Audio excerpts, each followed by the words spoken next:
All right, welcome into another episode of the News4JAGs podcast. I'm Jamal St here alongside Justin Barney.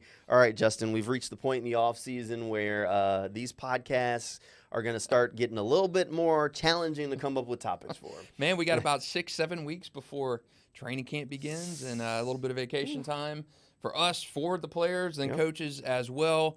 We're just about to that point where Jacksonville, the Jaguars franchise shuts down. Yeah. You got vacations and honeymoons and all that kind of stuff. So we'll probably, as we get more into the throes of summer, talk a little bit more about the wildness of the 53-man roster. Surprise players and stuff like that. But we've seen a little bit during OTAs and minicamp that'll kind of lead the segue into summer. Some pretty good conversation as we rolling on there. Yeah, look, I think there's a lot of things to talk about when it comes to this Jaguars roster.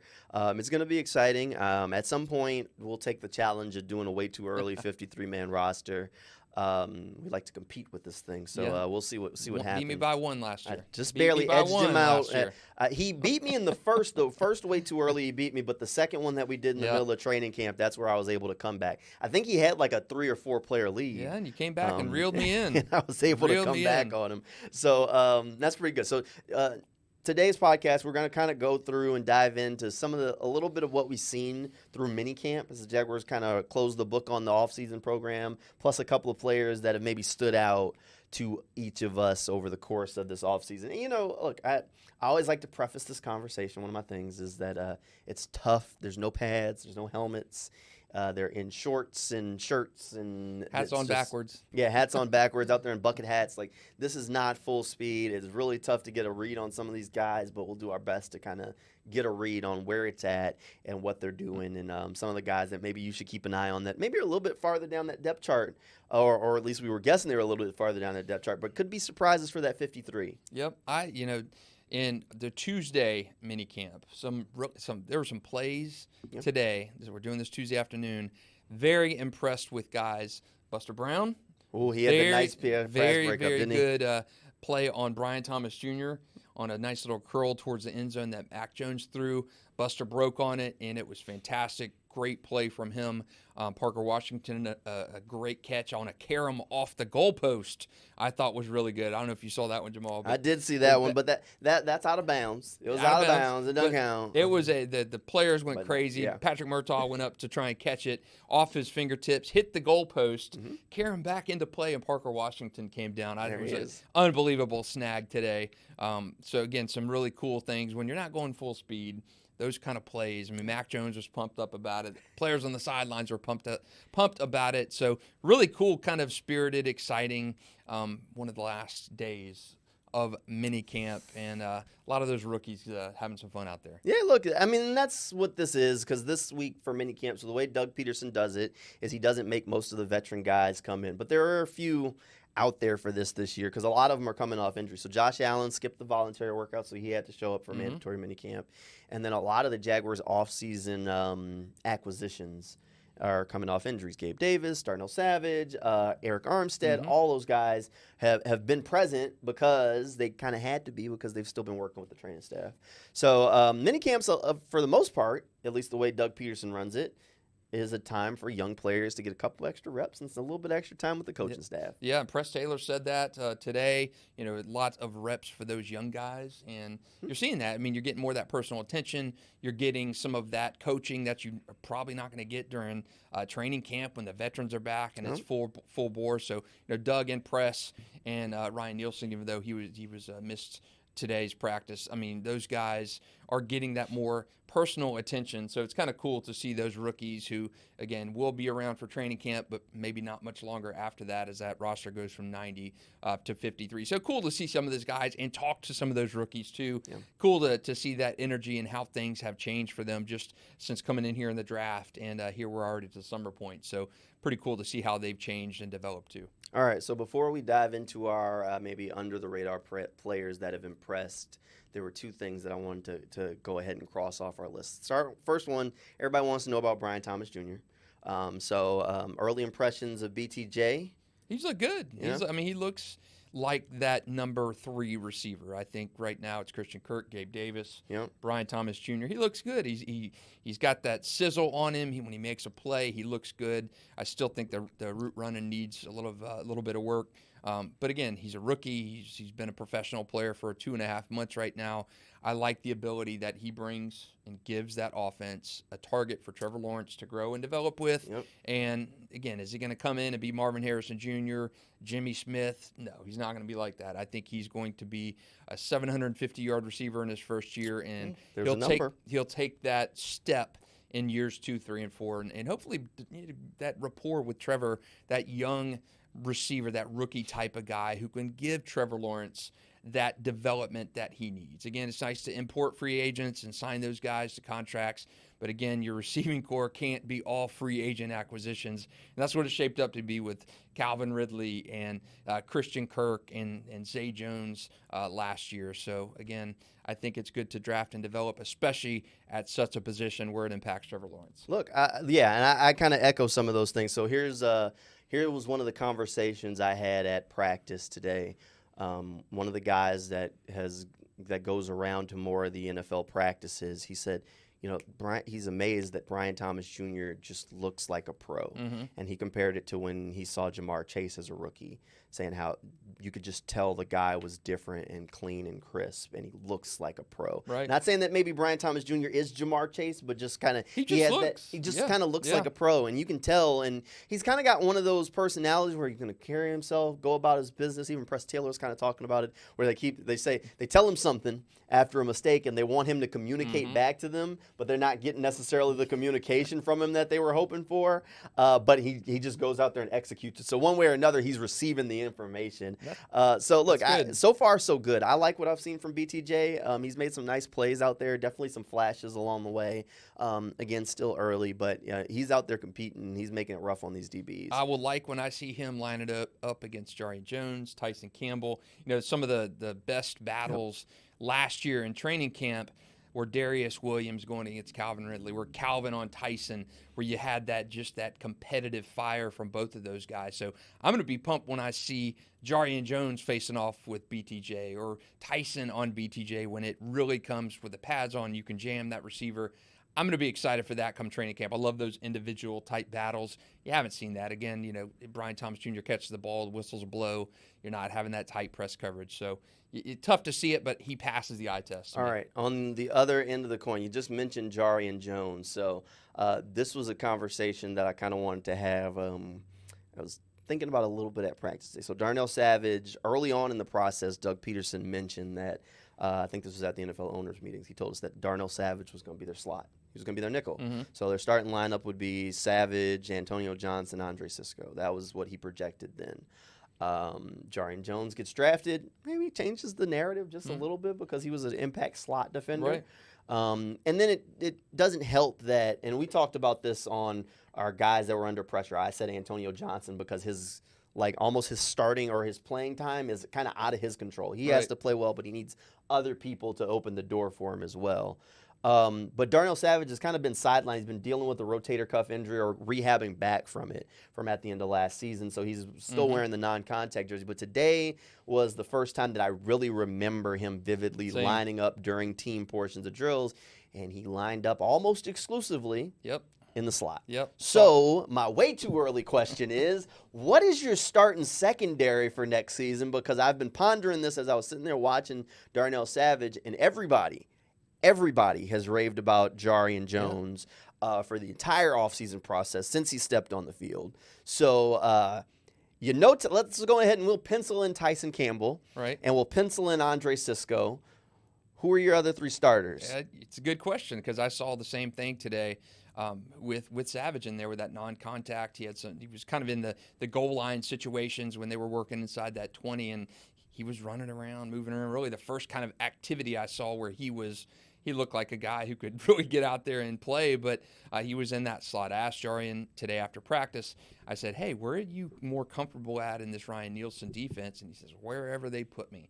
And, he played a lot of that slot and that nickel in college. At the Senior Bowl or the Reese's Bowl, Senior Bowl, he was in that slot a little bit, working in that. So, naturally you would think a rookie is going to come in and learn the system a little bit as that slot kind of guy. But you don't have that Darius Williams like you had last year. So maybe, dare I say, we could see a Jaguars Jones starting like we did Tyson Campbell, who was a second-round pick. Tyson was not a high first-round pick. He was a second-rounder as well. Well, Been a Jarian starter. was a second round, though. You got to go back another one. Jarian's a third rounder, right? Yeah, So a little Jarian's bit a third farther round. down. So do you have your third-round corner who played a little bit of here and there, the slot, cover man guy at Florida State? You start him in week 1 on the outside.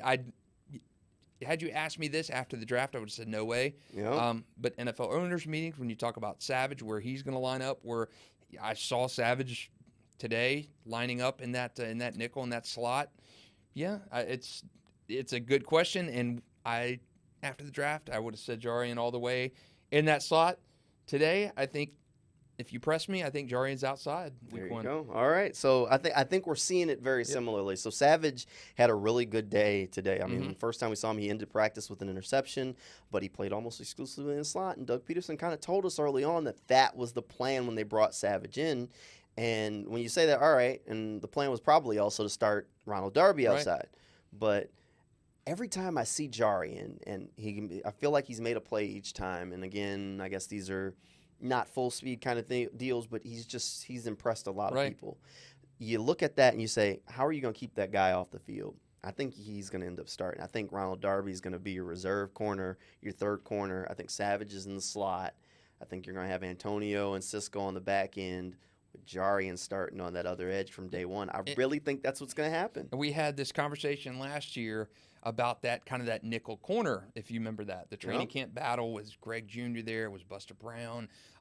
Who was going to be that guy? Trey Herndon obviously was the incumbent there and wound up being that guy. He's no longer with the team. That nickel spot is wide open. Nope, he tried out for the Giants today, though. Oh, how about that? Yeah, try out with the Giants. So Trey Herndon no longer in the mix, and for a long time, Trey Herndon was all they had at that nickel spot. It seemed like he was just that bad penny that just kept turning up every year, right? I mean, he kept turning up all the time. I still stand on this. If Antonio Johnson doesn't pull that hamstring at the end of training camp, I think he would have been your starting nickel day 1 for the Jaguars last year. And look, that's kind of what Doug at owners meetings when we talked about it. He was like, look, and this was one of a couple of the last questions we had. I'd have to go find the sound somewhere.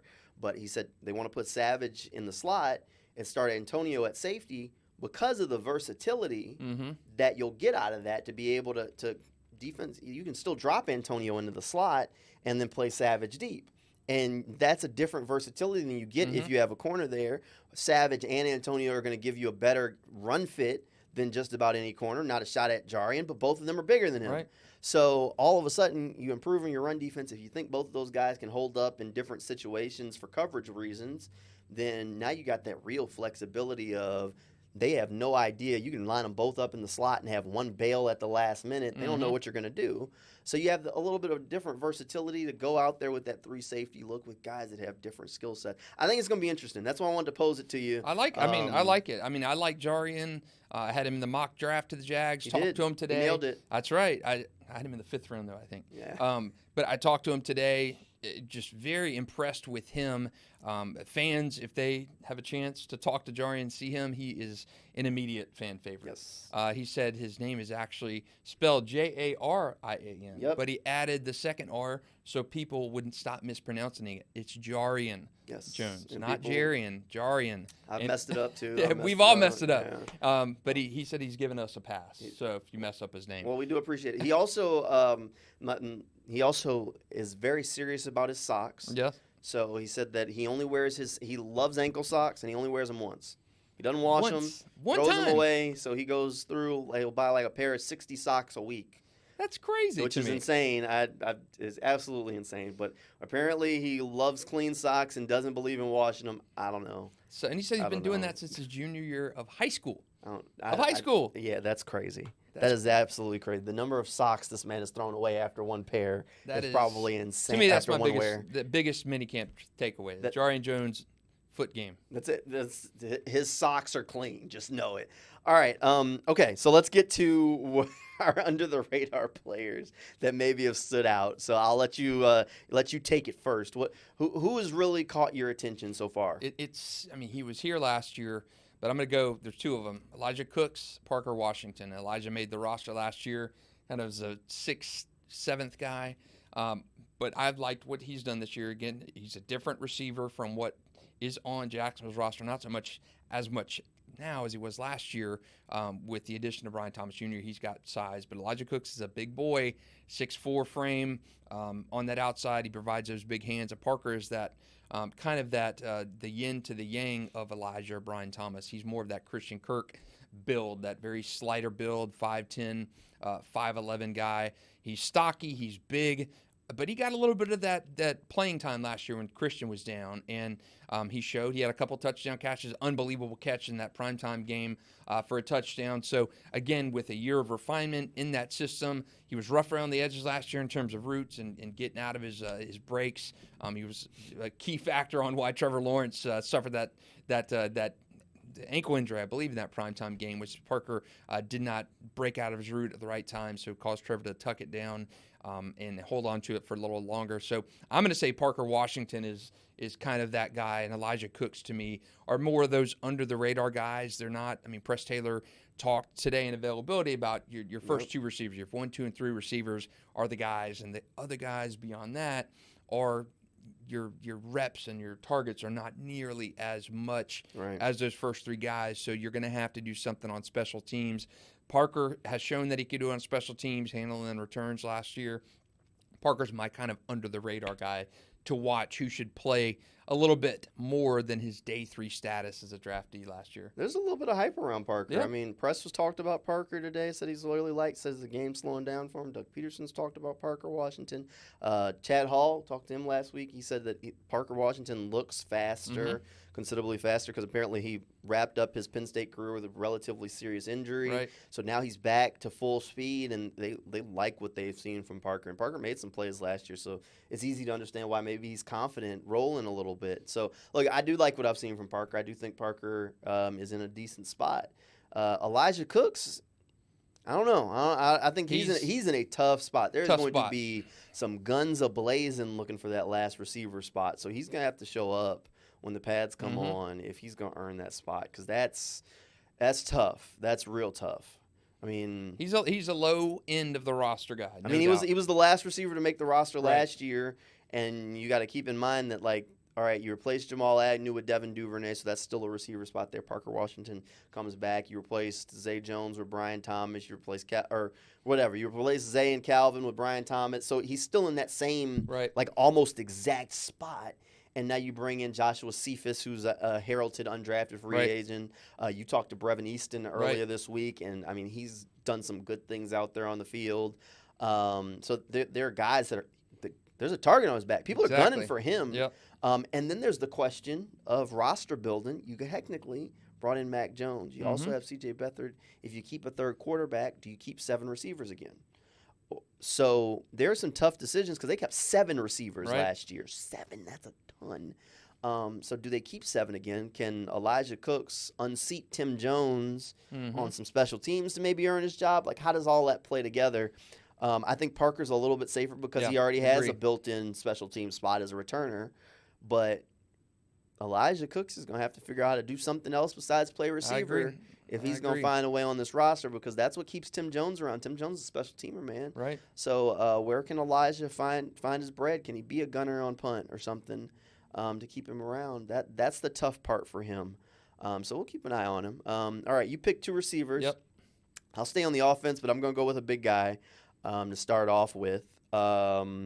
So Stephen Jones, undrafted free agent out of Oregon. I know I kind of always preface this by saying it's tough for an offensive line guy to stand out this time of year, but Stephen Jones is a big boy. Yes. And he's got a nickname, Big Grizz or Grizzly Bear, and you love an offensive line, especially a guard with a nickname like that, because that means he's got to maul somebody. Right. You don't get that nickname if you're not mauling folks. So Stephen Jones is a big guy. Talked to Phil Rosher about him last week, and Phil Rosher says he thinks that Stephen Jones is going to be a good pro as a guard. Says he does need to drop a little bit of bad weight and get in a little bit better shape. Hey, don't we all? Hey, you know, that's how it is. But don't worry, training camp going to be hot, so he's going to sweat it right off. I'm not worried about that. But Stephen Jones, look, Press Taylor, Doug Peterson have both talked about how hard it is to evaluate offensive linemen this time of year. This is more mental. But you can kind of get the feel that he has that mental capacity. He's already impressed his offensive line coach. And even talking to Stephen Jones, like, great guy, great interview. He gets it. He was talking about, picking the brains of the Tyler Shatleys that have been in the league in one spot for so long, hanging around and following what Brandon Sheriff does. So he's in a good spot. It's going to be interesting to see how he comes together. But I think I like what I've seen from Stephen Jones so far. I mean, they were doing the sled today. I mean, he threw that thing. I mean, as soon as he was done, he was getting high fives, and Roster again goes, "Big Grizz!" So he was manhandling this sled.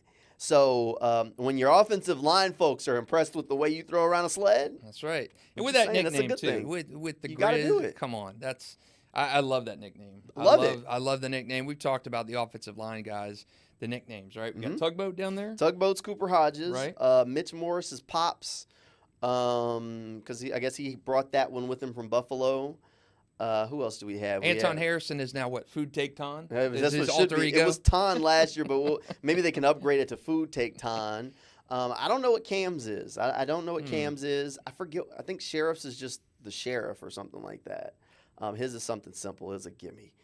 I'm trying to think about who else we know. I don't know what Shatleys is. I don't know what Shatleys is. So I might need to do some research to see if I can come up with more of those nicknames. But when you're called Grizz, fitting name for Gotta that go guy. Malfos. And he goes, I kind of look like a grizzly bear, so it works. So I'm like, all right, well, you know what? He brought that one with him from college. All right, and then my second guy is Ventrell Miller. So Ventrell tore his Achilles last year during training camp. And before that, there were some times where he flashed, like really flashed when the pads were on. And there were some things that the Jags coaches loved that they saw from Ventrell, and some things that maybe they didn't like as much. But if he can figure out how to do more of what they loved, and I think he has, and he's really flashing some athletic ability. I mean, there was yesterday, he ran across the field like stride for stride with Brenton Strange, and he was a guy that came out of Florida not known for like coverage, for being able to do that. But he can. That was one of the things that the Jaguars coaches love about him is his athletic ability. He's a better athlete than maybe people gave him credit for. I thought Ventrell was a bad pick, just like I thought Chad Muma was a bad pick. The draft before that, so not a fan. I mean, we talked earlier in the podcast season about Ventrell maybe being a cut candidate kind of guy. Maybe it's time to get on board. He's turned it around, and Yasir Abdullah as well. It's going to be interesting. So right now, keep in mind the Jaguars switched from that 3-4 to a 4-3. So there's 3 linebacker spots now. And Ventrell, Yasir, and Chad Muma are all competing for one job.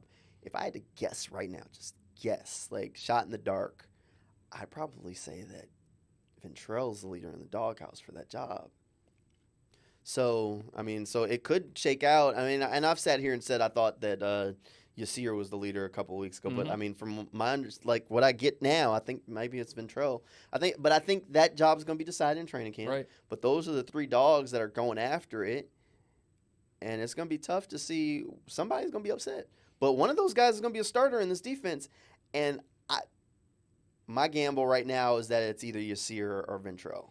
That's my gamble. Yeah, right now. I saw Yasir today. First time I really actually noticed him on the field was today. I mean, he was just invisible last year, basically a redshirt year. Yeah. Obviously, Ventrell was on IR last year. Yasir was a healthy scratch. He was a healthy scratch. Basically every game. But they kept him on the roster, which did. is normally a good sign of somebody they really like. So we'll see. Training camp's around the corner. It'll be here before we know it. But so you got a couple of wide receivers you like. I think the competition at that wide receiver spot is going to be really good. Offensive lineman and a linebacker that I spotted out. I think everybody loved. We talked about Jarian Jones. Everybody loves him. Yep. And everybody kind of likes what they've seen from Brian Thomas Jr. So we'll see how all this comes together. I mean, overall, I think we spotted 4 players. Plus, I think universally picked out 2 of them. Of the 4 players you picked, I picked out a rookie, so that's 3 rookies. So I mean, I think this rookie class right now, receipts are good. Yeah, last year's rookie class. Yeah, you don't have a lot to improve on because they were terrible. This is true. Terrible. Yeah. I mean, you had Anton Harrison, and everybody else was basically a throwaway from last year's class. So maybe those guys take that step this year, and you do see that with time and experience and reps, you see improvement. So I don't think this year we'll look back on last year's class and say, God, that class still sucks. And that class sucked last year on paper. I mean, Anton Harrison was a starter, but everybody else, I know Parker Washington had a decent game or 2, but everybody he came else in late in the season. Antonio gave you a little bit late in the season. The 3 picks from Antonio was solid, but as overall was a very forgettable rookie class. Brenton Strange, rookie, Oof. tight Oof. end, bad Dang. season. Oof. Maybe you get something more out of him than you did. But this year's class, I think, on paper, has that more potential. Looking forward to seeing him in camp. We'll see how it all shakes out. Hey, remember, you can always check out this News4JAGs podcast wherever you get your podcasts. Leave a comment, a 5-star rating. If it's not going to be 5 stars, just don't leave it.